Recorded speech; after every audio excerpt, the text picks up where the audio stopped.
Folks, we are back with Tinky Weisblat from TinkyCooks.com with a recipe perfect for fall with apple scones. But first, Tinky, I want to shed light on the beautiful guacamole and chips that you made. We didn't quite finish it because we were kind of rushed, but I think you need to try some. Well, there we go. Here's the shot.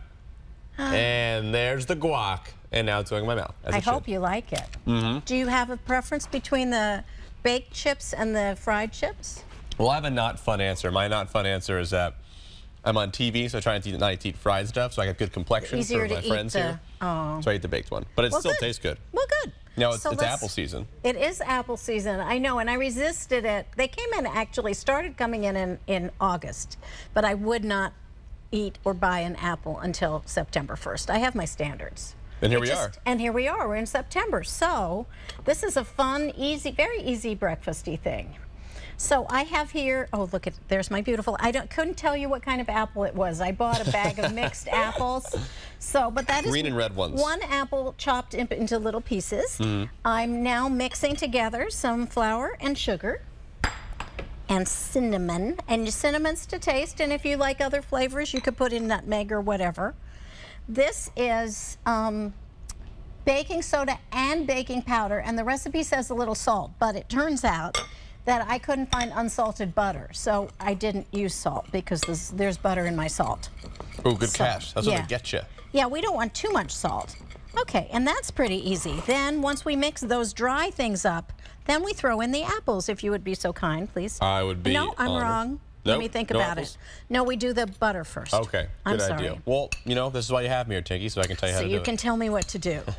So butter in little pieces. This is 3/4 of a stick of butter. Yes, you could use a whole stick, but you don't really need it.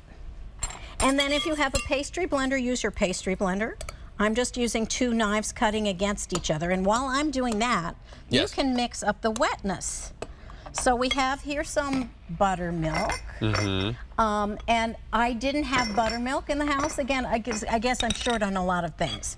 So I just took regular milk. I added a little tiny bit of vinegar to it and left it for 10 minutes. And vinegar? Voila, buttermilk. Well, sour milk, which is the same thing. Yeah, vinegar or lemon juice.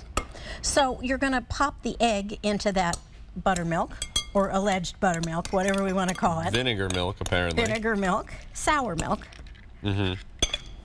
Egg is inside. And then the vanilla. And then you're going to whisk it with that little fork that's in there till you break down the egg a little bit. And of course, it's not going to spill it all, because that would be ridiculous. Well, if it spills, it spills. Yes. We do those things. Good answer, Tinky. Danny, it's a kitchen. We can wipe it up. Okay, now, first we do the apples. Okay. You want the apples when it's still relatively dry because they'll get coated with the flour. Now, ideally, these should be the size of peas. They're a little large, but I'm going on. We're moving on. There we go. Okay, in goes my apple. I leave the skin on. I wash it, of course, and it's an organic apple because I love the crunch. The crunch and the color, and it's good for you. Okay, now you're mixing. Good. Oh, it's mixed, Tinky. It's mixed. Okay, why don't you pour that in here? There we go. Here comes perfectly mixed. Oh, yeah. Yeah, and then, very nice. Then we just mix that up. Then we're going to grab a cookie sheet, which I have some parchment on. Here, why don't you mix while I grab that? Okay. There we go. And now, there's a fancy way to do this, and I never do fancy. That's not my thing either. No. So you can make it into a little patty and then cut it into perfect triangles. I usually use my little cookie scoop. That's what I used to use for matzo balls. And that works fine. It's the same thing, yeah. Let me mix this up a little more. And then what do you bake it for, Tinky? We're going to bake it at 350. It depends on, these are quite small, so like 18 to 20 minutes. They could be more if we make bigger ones. And then I have the finished product for everyone. Right, and I want to say before we finish, when we get them on the cookie sheet, we sprinkle a little bit of sanding sugar on top. Ooh, that looks fun. Or it could also be cinnamon sugar. I'm going to bring in my co-host, Lauren Zenzie. Please, because I think Lauren needs a scone. Lauren, you want a scone? How you feeling? I'm feeling happy and hungry because we have scones and guacamole all in one. Tinky, thank you so much for coming on. Oh, my pleasure, Lauren, as always. So delish. I have to try this. It looks amazing. I just did. It was really good.